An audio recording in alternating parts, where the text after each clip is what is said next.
Okay, so when you think of TV shows with bright colors, music, animation, and puppets, most of y'all would say Sesame Street rather than any other option. You may be saying, Isaiah, what other shows handled at the core elements? I can name several, but the one I'm talking about is Yo Gabba Gabba. So let's dig in and find out why I say Yo Gabba Gabba is the Sesame Street of Nickelodeon.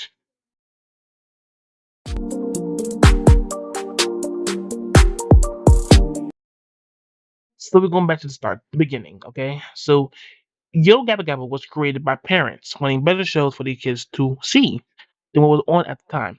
The creators, Christian Jacobs and Scott Schultz, were friends all the way back from the teen years, making and directing skateboard videos.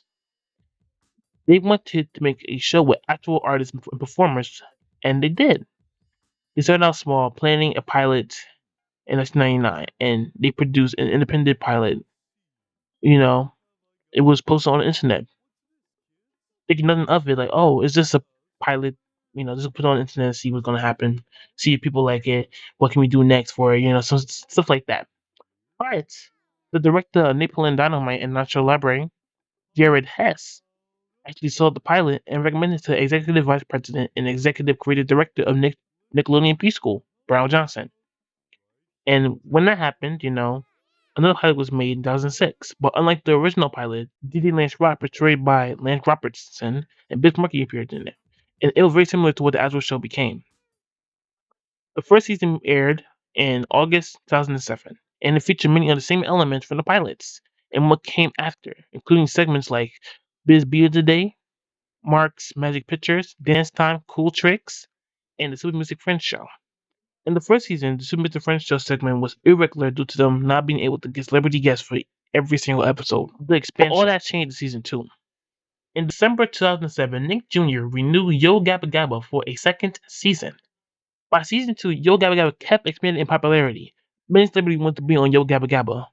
Iconic guests in season 2 include Jack McBrayer, Paul Shear, Leslie Hall, The Roots, and who can forget Jack Black. While season 2 was on the air, the Yo Gabba Gabba cast had gotten so popular and appeared at many events, such as the Macy's Thanksgiving Day Parade in 2009, 2010 Kids' Choice Awards, Nickelodeon's Mega Music Fest with The Roots, and along with merchandise and soundtrack releases. In 2009, they began doing live shows. But by 2011, Yo Gabba Gabba did their second stage show, which was called There's a Party in My City. And they did more and more live shows, such as It's Time to Dance, Get the Sillies Out, and a very special, awesome holiday show. And then their last tour, which was called Music is Awesome 2014. And much, much more happened. What I call the disappearance of Yo Gabba Gabba. And I remember saying, whoa, whoa, whoa. Since when did Yo Gabba Gabba disappear? TV. So in 2014, Yo Gabba Gabba's popularity was declining, and slowly the brand disappeared. Kinda. Eh. The show's fourth season began airing in 2011. But it ended in 2015. According to many sites, Yo Gabba Gabba was canceled in 2011 to Christian Jacobs not giving the rights to Nickelodeon because he was scared that they might make unnecessary changes to the show and mess the whole formula of it, which could explain it all. But in 2011, Yo Gabba Gabba was still a profitable brand. By 2015, the show was barely airing on Nickelodeon and NickJr. Yo Gabba Gabba began declining even more in popularity, and it seemed like it was forgotten for many years. Full episodes began uploading on YouTube, and a new generation was showing Yo Gabba Gabba. But I find that weird how the show just disappeared all of a sudden. And I really did thought Nickelodeon owned YoGabba, but nah, they were just had the show, they acquired the show from Christian Jacobs' company, and I was shocked by that. I'm like, wow, I didn't even know that it was like that, and it really was like that. So it's cool. The revival in 2021, Wildbrain announced that a 20 episode revival will be produced for Apple TV Plus, which acquired the brand. At the time of this video, it had been nearly 3 years, and people are wondering what's happening with the reboot. What's going on with the new Yo Gabba Gabba show. You know what I'm saying?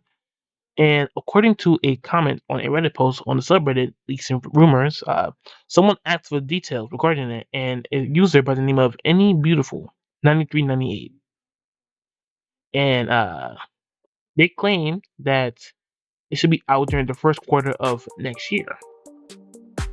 And he said much more. Like he said he got a couple of details. The screenshots is on the screen now. It's pretty interesting to me, like how people really are like invested with a show like YoGabbaGabba. Like, and it's cool that the show is coming back.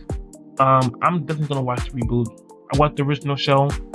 I grew up with that show. I love the show. Hopefully, the new show is just like the original. And according to the comments on Reddit, guy said it's very similar to the original show, and he said that original fans will be pretty content with it. And hopefully, I am content with it. And keep in mind, when the reboot does come out, I will do a review on the first episode on this, and on the show. So I do hope that YoGabbaGabba the reboot, is good. I love YoGabbaGabba, not as much as I used to, but I love what the show does for me and what it's gonna do for future kids who are gonna grow up with YoGabbaGabba now. It was really a great show. Yeah, but yeah, hopefully the show comes out eventually. Hopefully, it was not affected by the strike in any way, shape, or form. Yeah. But other than that, thank you so much for watching today's episode of the Zay Zay Zone. If you guys did, please, give you a big old like and subscribe to the Zay Zay Zone if you haven't already. And I'll see you guys again in the next episode of the Zay Zay Zone. Peace, y'all.